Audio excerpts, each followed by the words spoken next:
और आइए शुरुआत करते हैं नॉन स्टॉप सुपरफास्ट की। तो शुरू करते हैं नॉन स्टॉप खबरों का सिलसिला।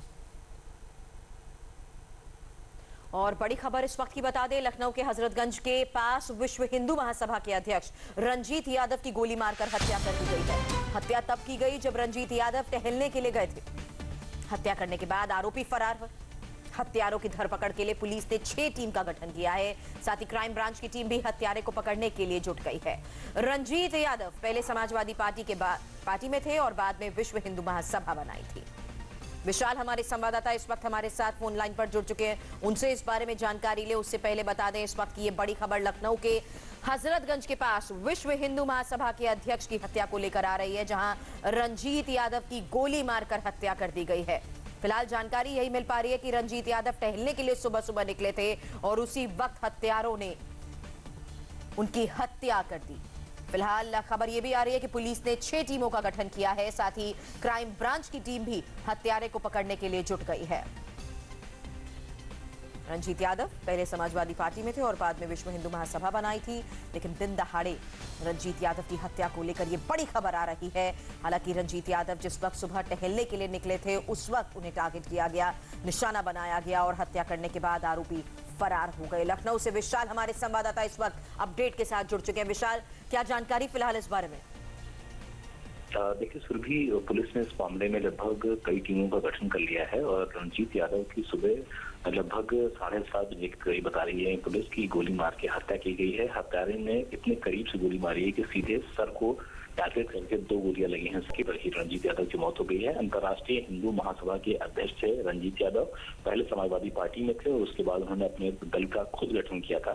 लखनऊ के कैसरबाग इलाके में रहते थे और ग्लोब पार्क के पास वो सुबह अपने भाई के साथ मॉर्निंग वॉक करने जा रहे थे। उसी दौरान घात लगाए बदमाशों ने गोली मारी है और उसके बाद मौके से फरार हो गए हैं। पुलिस का मानना यह है कि आपसी रंजिश का मसला बिल्कुल ये हो सकता है। उसी वजह से क्राइम ब्रांच के साथ साथ लोकल पुलिस को फील्ड में तैनात कर दिया गया है इस मामले की धरपकड़ के लिए, हत्यारों की गिरफ्तारी के लिए। लेकिन अभी तक पुलिस फिलहाल हत्यारों को गिरफ्तार नहीं कर पाई है, लेकिन पुलिस का कहना है कि बहुत जल्द हत्यारे उसकी गिरफ्त होंगे। लेकिन जिस तरीके से सुबह सुबह लखनऊ में, राजधानी लखनऊ में यूपी की हत्या हुई है, उससे निश्चित तौर पर कानून व्यवस्था को लेकर के सवाल जरूर खड़े हो गए हैं। जब से कुछ दिन पहले ही जब कमलेश तिवारी की हत्या हुई थी, यूपी हिंदू महासभा के अध्यक्ष थे पहले, उसके बाद इस तरीके की हत्या होना निश्चित तौर पर कानून व्यवस्था को लेकर के नए सिरे से सवाल जरूर खड़े कर रही है। सुरभि, नजर बनाए रखें, आगे भी आपसे अपडेट लेंगे। शुक्रिया। कोरोना वायरस का खतरा अब भारत पर भी मंडराने लगा है। केरल के अलावा राजस्थान और उत्तराखंड में भी कोरोना वायरस के संदिग्धों का पता लग चुका है। शनिवार को चीन से 324 भारतीयों को रेस्क्यू करके भारत लाया गया। चीन से स्पेशल विमान से लाए गए 324 लोगों की जांच पड़ताल जारी है। इन्हें हरियाणा में सेना और आईटीबीपी के आइसोलेशन सेंटर में रखा गया।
मानेसर के आइसोलेशन सेंटर में फिलहाल अब तक किसी भी छात्र में कोरोना वायरस होने की पुष्टि नहीं हुई है।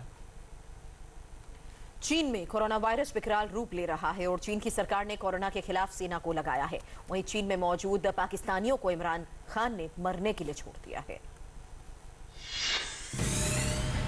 चीन में कोरोना वायरस ने अब तक 300 से ज्यादा लोगों की जान ले ली, जबकि 11,000 से ज्यादा लोग इसकी चपेट में हैं। वुहान में हालात इतने खराब हैं कि वुहान में बिना मास्क के घूमने पर बैन लगा दिया गया है।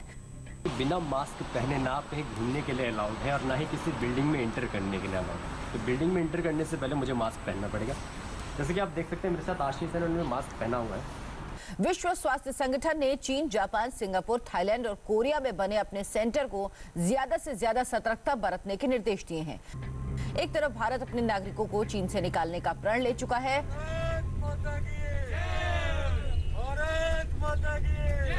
वहीं पाकिस्तान की सरकार ने अपने नागरिकों को चीन में मरने के लिए छोड़ दिया है। एक हम हैं पाकिस्तानी जो यहाँ पर फंसे हुए हैं, जिनकी गवर्नमेंट ये कहती है कि आप वहाँ पर जिंदा रहो, मरो, जियो, कुछ भी हो, आपको इन्फेक्टेड होते हो जाओ, भले हम आपको ना तो एवेक्यूएट करेंगे ना फैसिलिटेट करेंगे। Shame on you Pakistan government, कुछ सीखो इंडिया से, कुछ सीखो कि वो अपने लोगों को किस तरह ख्याल रखें। चीन के साथ साथ 23 देशों में कोरोना वायरस के प्रकोप के बाद वर्ल्ड हेल्थ ऑर्गेनाइजेशन ने पूरी दुनिया में हेल्थ इमरजेंसी लगा दी है। आज हाईकोर्ट में निर्भया केस में अहम सुनवाई का दिन है। दिल्ली हाईकोर्ट आज केंद्र सरकार की अर्जी पर सुनवाई करेगा।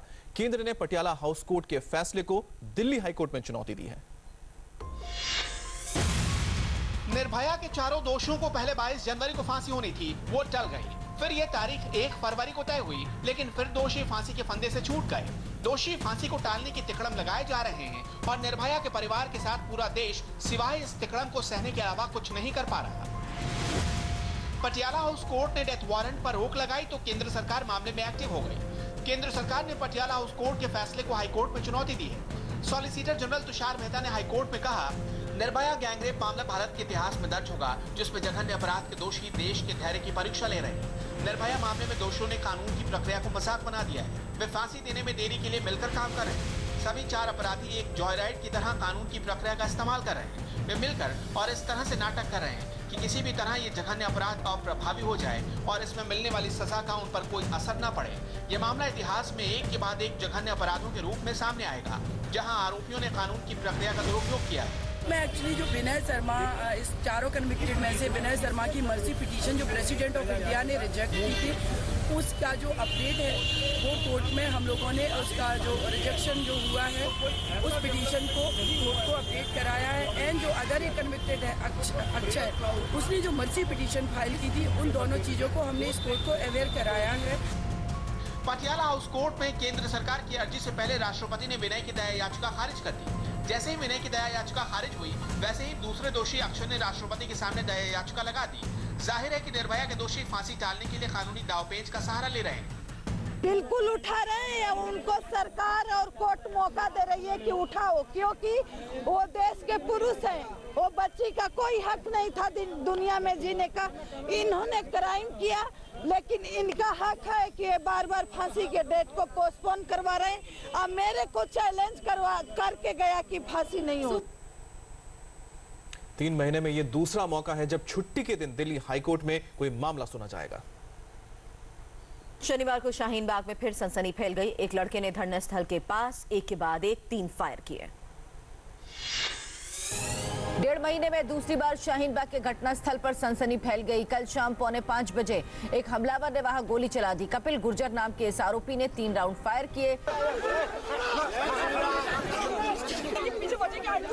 ये हमारा हिंदू राष्ट्रवादी क्षेत्र है, यहाँ कोई ऐसे कैसे धर्म। शनिवार को शाहीन बाग एक के बाद एक 3 गोलियों की आवाज से थर्रा उठा। प्रदर्शन वाली जगह से सिर्फ 50 गज की दूरी पर कपिल गुर्जर नाम के आरोपी ने ऐसी हवाई फायरिंग की कि लोग जान बचाकर भागने लगे। इसने यहाँ से गोली चलाया, 3 फायरिंग करा है, उसके बाद इधर फेंका है उसने अपने गन। फायरिंग के बाद दिल्ली पुलिस हरकत में आई और कपिल गुर्जर को धर दबोचा। जहां गोली चली वो मुख्य घटनास्थल से करीब 150 मीटर दूर है और गोली चलने से कोई घायल नहीं हुआ, लेकिन शाहीन बाग के लोग पुलिस पर सवाल उठा रहे हैं। मुंबई पुलिस ने जेएनयू की अध्यक्ष आयशी घोष को लाउडस्पीकर से सभा को संबोधित करने से रोक दिया। बात हुई है।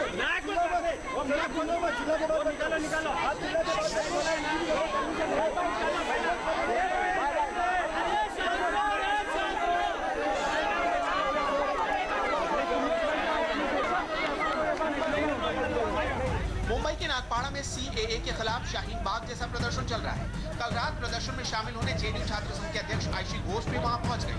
आयशी घोष ने पहुंचते ही लाउडस्पीकर से बोलना शुरू किया तो मुंबई पुलिस ने इसे जबरन रुकवा दिया। कुछ देर तक दोनों पक्षों में बहस हुई।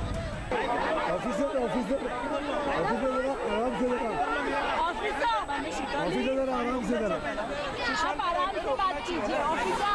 की बात कीजिए प्लीज। आप हम संभाल लेंगे, आप ऐसे बोलिए।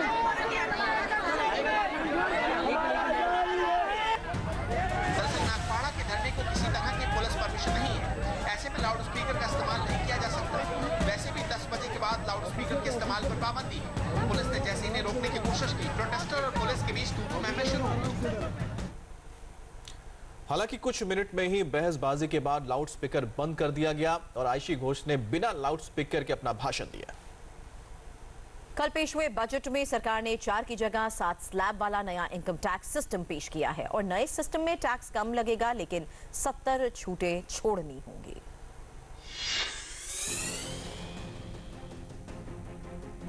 ढाई लाख से 5 लाख के बीच की आमदनी पर पहले की तरह 5% टैक्स लगता रहेगा, लेकिन आमदनी 5 लाख ही हो या 5 लाख से कम हो तो कोई टैक्स नहीं देना होगा।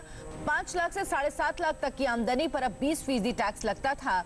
मोदी सरकार ने इसे घटाकर 10% कर दिया, यानी टैक्स में पूरे 10% की बचत होगी। बचत यानी फायदा। 7.5 लाख से 10 लाख रुपए तक की आमदनी पर पहले 20% टैक्स लगता था। नए टैक्स स्लैब में इसे 15% कर दिया गया, यानी इस ब्रैकेट की टैक्स दर में 5% का फायदा दिया गया है। 10 लाख से 12.5 लाख रुपए तक की आमदनी पर 30% की जगह 20% टैक्स देना होगा, यानी 10% टैक्स की भारी भरकम छूट मिली है। 12.5 लाख रुपए से 15 लाख रुपए तक की आमदनी पर 30% की जगह 25% टैक्स देना होगा, यानी इस ब्रैकेट में टैक्स की दर में 5% की बचत होगी। 15 लाख से ऊपर की आमदनी पर पहले की तरह 30% टैक्स देना होगा। टैक्स में फायदे का ये बजट असल में चॉइस का बजट है।